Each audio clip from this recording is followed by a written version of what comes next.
Hitting the wall is one of the most dreaded experiences during a marathon race. I've done 5 marathons so far, out of which the first 3 I inevitably hit the wall. But in the last 2 which I ran, I've been able to manage my energy better, and I ended up finishing very strongly in both Rome Marathon and Ljubljana Marathon.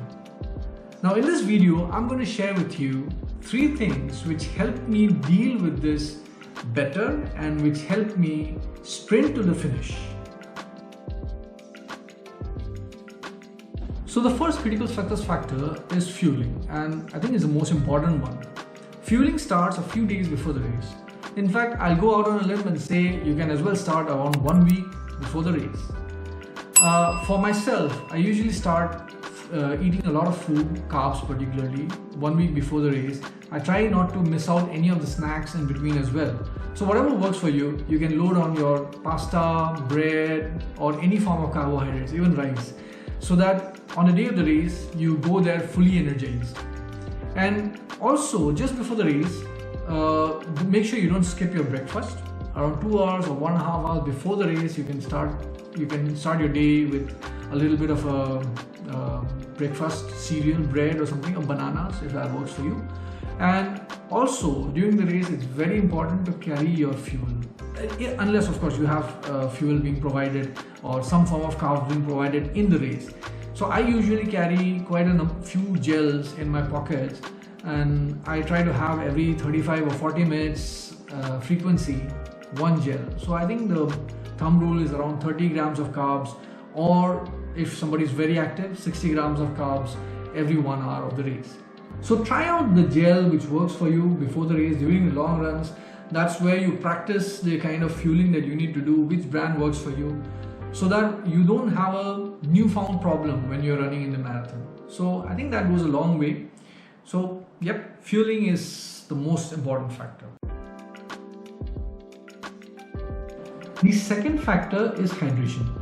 So when you're running, you use up energy to generate heat, and when your body gets heated, sweating is a bodily function which naturally tries to cool down your body, and as you sweat you lose water. So that's a process that sort of is detrimental in the long run for your body, because if you get dehydrated, obviously you can't run anymore. So hydration is very critical for you to replace the water from your body. Now for me, I usually start very early. Every water station I find, I take a few sips or a few gulps depending upon how the weather is, how much I'm sweating.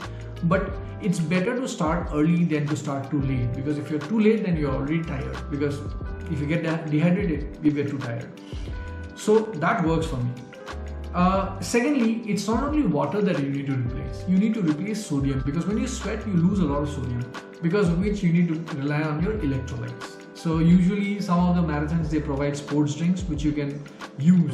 So it's usually better to have it with some glucose or with some form of carbohydrates, because then your absorption is much better as per some research. But I usually rely on this G-Roctane Ultra Endurance electrolyte capsule, because it's much more easier to carry this around. They are small tablets which are very easy to just keep in your pocket, and just pop it every hour or so that you replace the salts that you lose.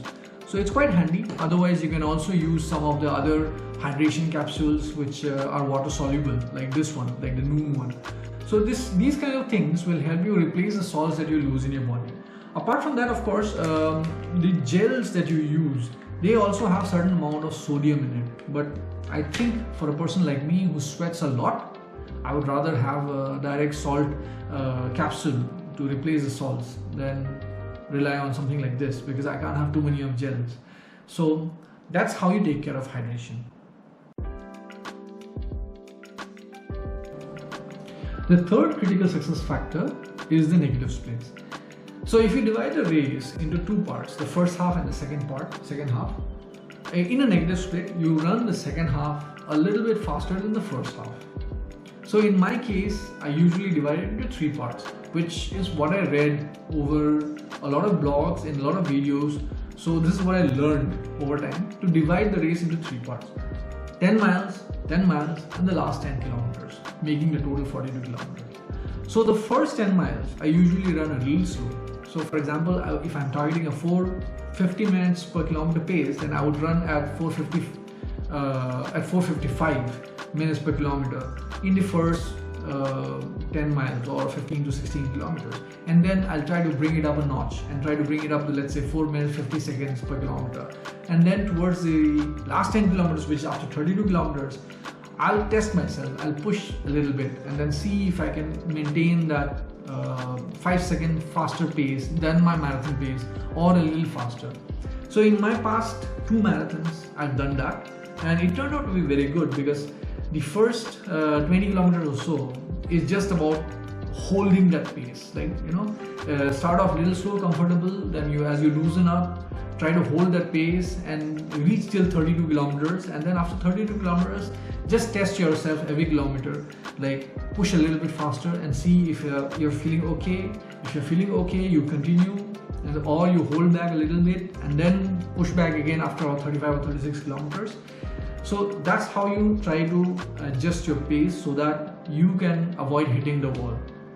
So that has been very helpful for me. And in the last 2 marathons, I think I pretty much sprinted, by my standards, of course. By my standards, I pretty much sprinted in the last 4 or 5 kilometers. And it is definitely much more enjoyable to be able to finish like that, because you are able to smile, you're able to enjoy the celebrations at the end. And of course, you have the satisfaction of leaving a lot of people behind as you cross the last 5 kilometers. So I think negative split really works. And especially for my case, I've seen it twice so far. And I think I'm going to follow this in the future marathons as well. And I would advise, if you are running a marathon, then a negative split would work for you as well.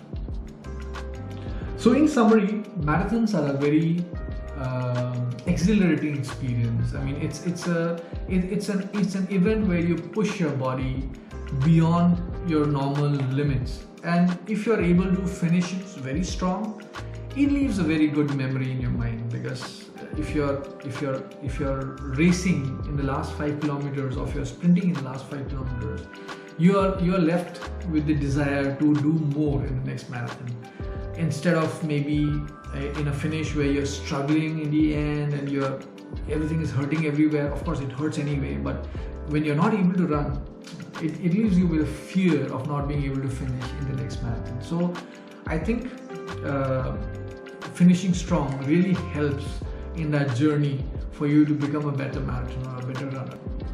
So that brings me to the end of this week's update, and I hope this has been useful for you, for anybody who's trying to become a better runner.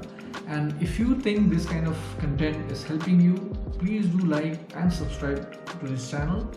I post every week on my update for my Amsterdam Marathon preparation, and if you want to know how my marathon goes in October this year, please do like and subscribe.